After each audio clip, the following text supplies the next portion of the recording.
Let me tell you about two people who started saving money at exactly the same time. Sarah and Mike both graduated college in the same year. Both got similar jobs. Both started putting away $500 every single month into their investment accounts. Same discipline, same dedication, same monthly contribution. Sarah hit her first $100,000 in 12 years. Mike hit his first $100,000 in 12 years too. But here's where it gets weird. Sarah's second $100,000, it took her just 7 years. Mike's second $100,000, also 7 years. Their third $100,000, 5 years. Now, you might think I'm about to tell you they got promotions or started side hustles or won the lottery, but that's not what happened. They kept doing exactly what they'd been doing from day one. Same jobs, same $500 a month, nothing changed. Except everything changed. And when you understand why, you'll realize that building wealth isn't just about how hard you work or how much you sacrifice. It's about understanding a pattern that most people completely miss. A pattern that explains why your first $100,000 feels impossible, why it feels like you're running on a treadmill, getting nowhere, why it feels like everyone else is getting ahead except you. But that same pattern also explains why your second $100,000 becomes almost inevitable. Not easy, but inevitable. And today, we're going to break down exactly why this happens. Let's start with a question that probably nobody has ever asked you. When you save money, what shape does your wealth make over time? I know, weird question, but stick with me. Most people, if they think about it at all, imagine wealth building as a straight line. You save $1,000 a month, so in 12 months you have $12,000. In 24 months you have $24,000. It's simple math. It's logical. It's also completely wrong, but we believe it because that's how almost everything else in our lives works. If you're paid hourly and you work 40 hours, you get paid for 40 hours. Work 80 hours, you get paid for 80. It's linear, 1-to-1. Your effort matches your reward in a straight, predictable line. If you're filling a bathtub with water and the water flows at 2 gallons per minute, then in 10 minutes you have 20 gallons. In 20 minutes you have 40 gallons. Linear. So when we think about building wealth, our brains automatically assume it works the same way. You put in consistent effort, you get consistent results. You save $500 a month, and every month you should feel $500 richer. Except you don't. The first year you're saving, you look at your account and you've got $6,000. Okay, not bad. Year 2, you've got $12,000. Year 3, $18,000. And you start thinking, at this rate, it's going to take me forever to actually build real wealth. You see people on social media talking about their investment portfolios, their passive income, their financial freedom, and you think, how? How are they so far ahead? What am I missing? Here's what you're missing. You're expecting a straight line, but wealth doesn't build in a straight line. It builds in a curve, an exponential curve. And the cruel thing about exponential curves is that they feel broken at the beginning. Let me explain what I mean.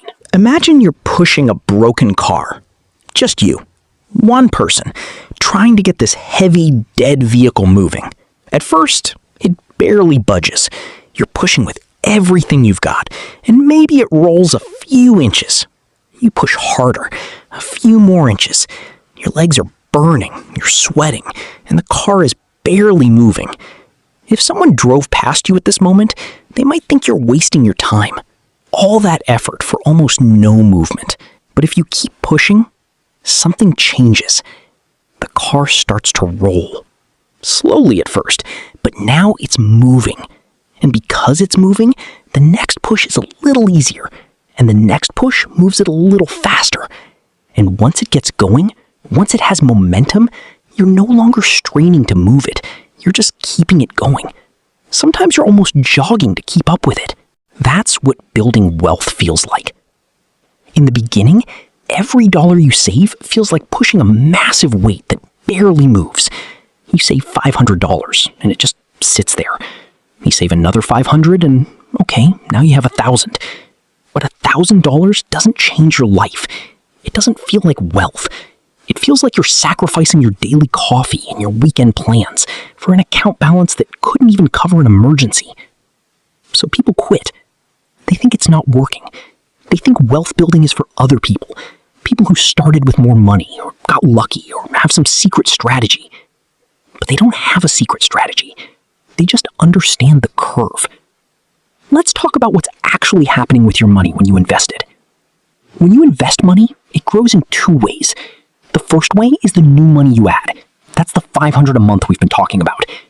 The second way is the growth on the money that's already there.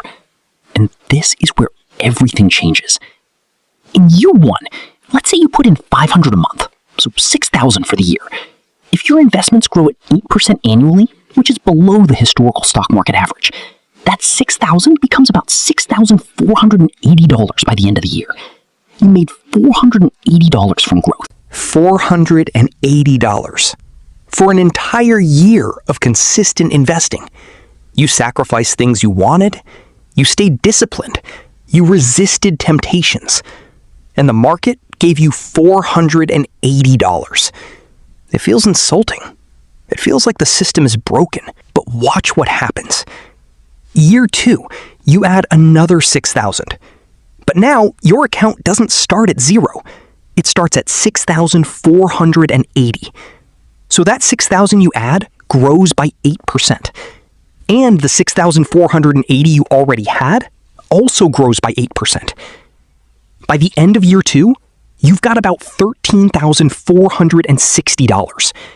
The growth this year was about $960. Still not life-changing. But notice something? The growth doubled. You didn't work twice as hard. You didn't sacrifice twice as much. You just stayed consistent. Year three, you add another $6,000. Your account starts at $13,460. Growth this year? About $1,500. Year five? Growth is about $2,500. Year 10? Your annual growth is over $5,000. Wait, stop. Read that again. At year 10, the market is giving you more money in growth than you're contributing yourself. You're putting in $6,000 a year. The market is handing you back more than that, just for showing up. You're no longer the only one pushing the car. The market is now pushing with you. And it gets better. By year 12, when you hit that first $100,000, your annual growth is around $8,000. The market is now giving you more in 1 year than you're contributing. The car isn't just rolling anymore. It's rolling downhill. This is why your first $100,000 feels impossible. Because for 12 years, you're pushing a heavy car uphill. Every month feels like effort with barely any visible progress. You're contributing most of the growth yourself. The compounding is happening, but it's quiet. It's in the background. It's not obvious. But once you cross that 100,000 mark, everything flips.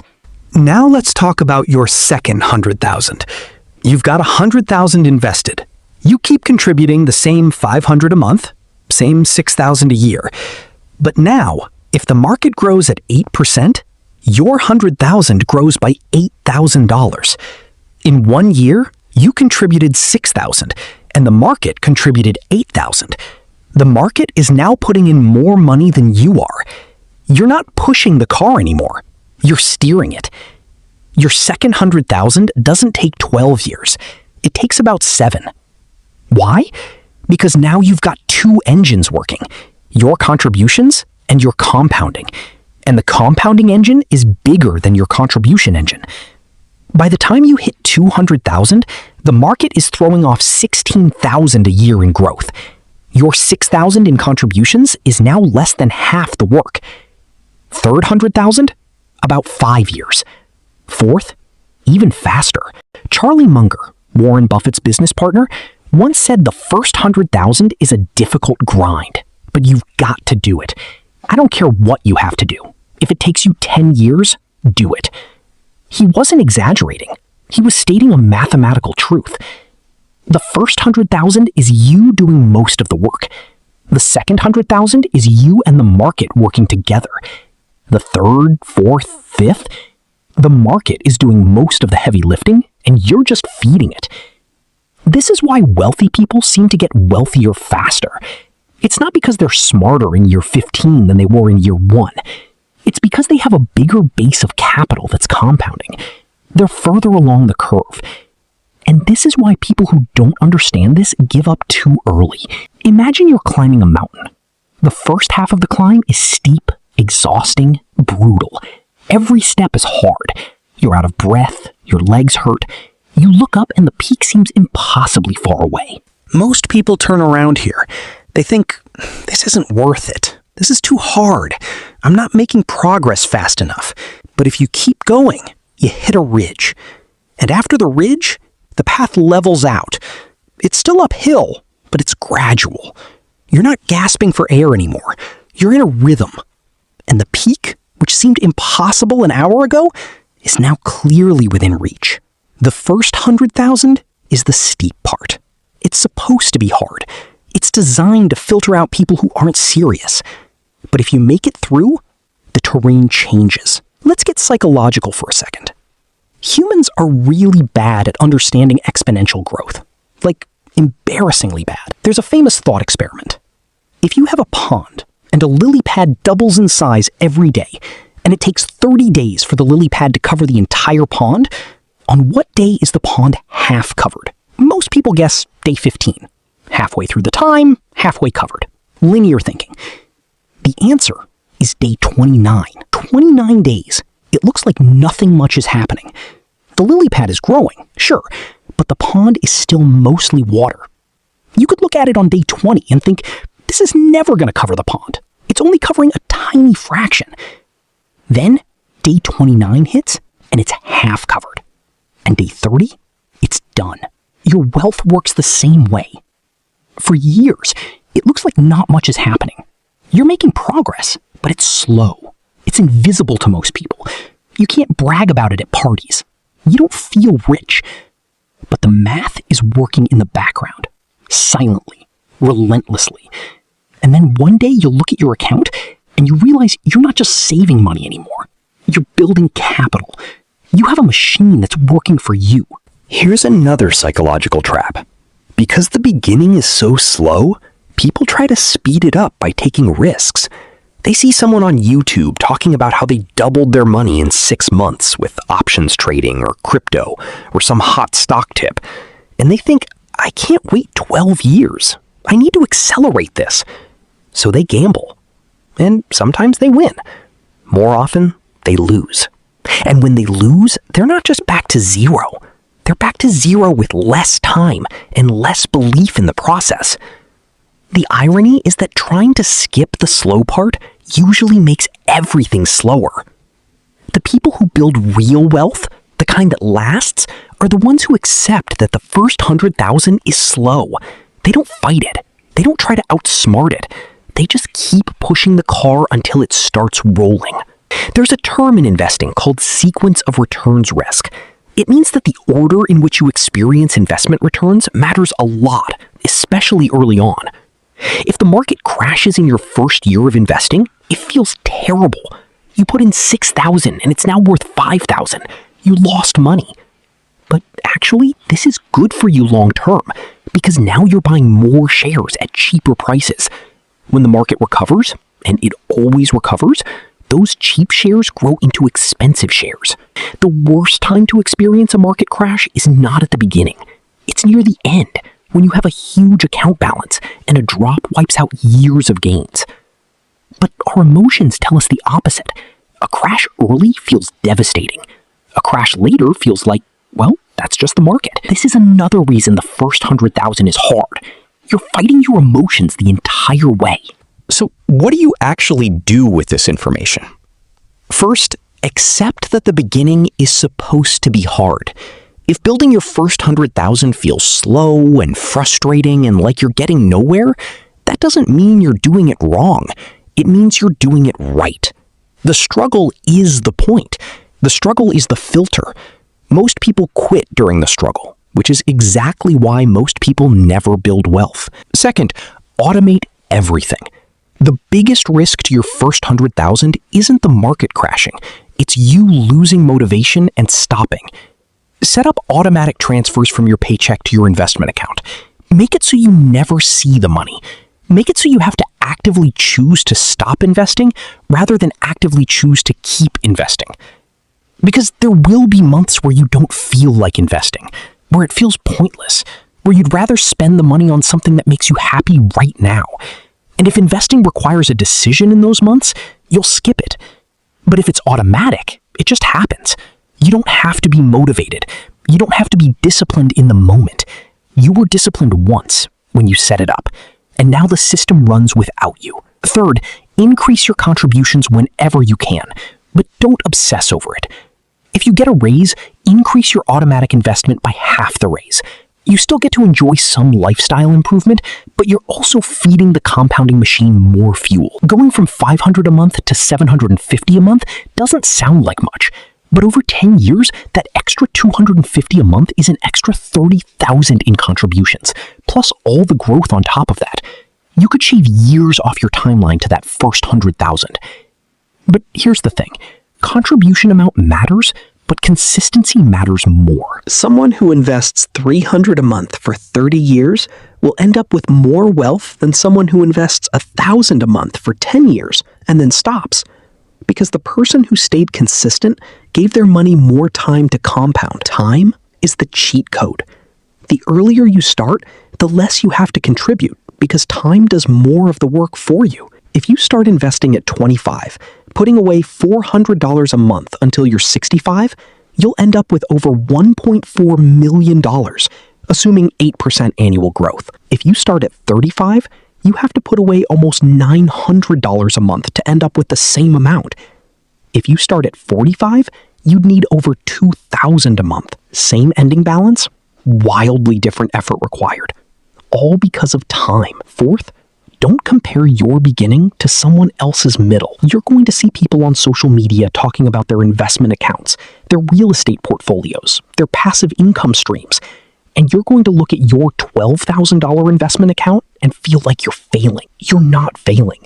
You're just earlier in the curve. They're not smarter than you. They're not luckier than you. They just started earlier. Or they're showing you year 15 of their journey while you're in year 2 of yours. The comparison trap kills more financial progress than market crashes ever will. Fifth, understand that the first $100,000 isn't the finish line. It's the starting line. $100,000 sounds like a lot of money, and it is compared to zero. But it's not retirement money. It's not quit your job money. It's not financial freedom money. It's the amount of money that makes all your future money easier to build. It's the foundation. And foundations aren't glamorous. Nobody takes pictures of foundations. But without a solid foundation, everything you build on top is shaky. Your first $100,000 is you proving to yourself that you can delay gratification, stay consistent, and think long term. Those are the skills that matter. The money is almost a side effect. Let me take you back to Sarah and Mike. They're not real people, but their numbers are real. I just ran the math on what happens when someone invests $500 a month at an 8% average annual return. First $100,000, 12 years of contributions and compounding. Second $100,000, 7 more years. Third $100,000, 5 more years. By year 30, they've each got over $700,000. And here's the wildest part. Of that $700,000, they only contributed $180,000 themselves.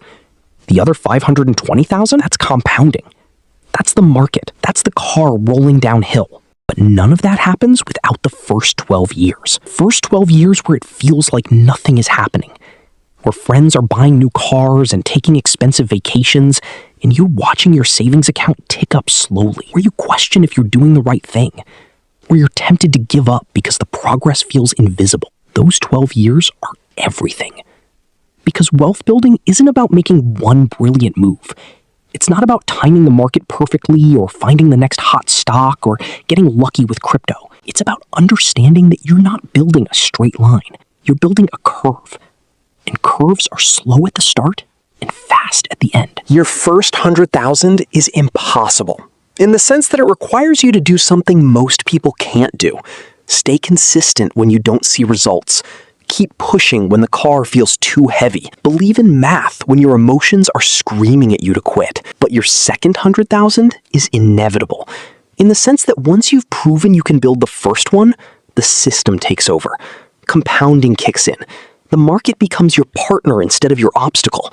And the same discipline that felt like a grind starts to feel like momentum. So if you're early in your journey, if you've got 5,000 or 10,000 or 20,000 saved, and you're wondering if this is ever going to work, let me tell you something. It's working right now. You just can't see it yet.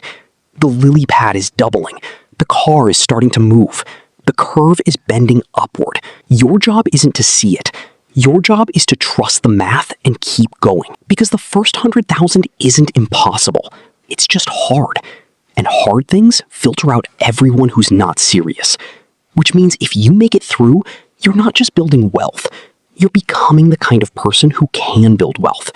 And that's worth more than the money itself. Because once you know how to build 100,000, you know how to build 200,000. And once you know how to build 200,000, you know how to build 1,000,000. It's the same process, the same discipline, the same patience, just further along the curve. So start pushing. Or keep pushing if you already have. The car is heavier than you think at first, but it's lighter than you think once it gets moving. And one day, you won't be pushing at all. You'll just be steering.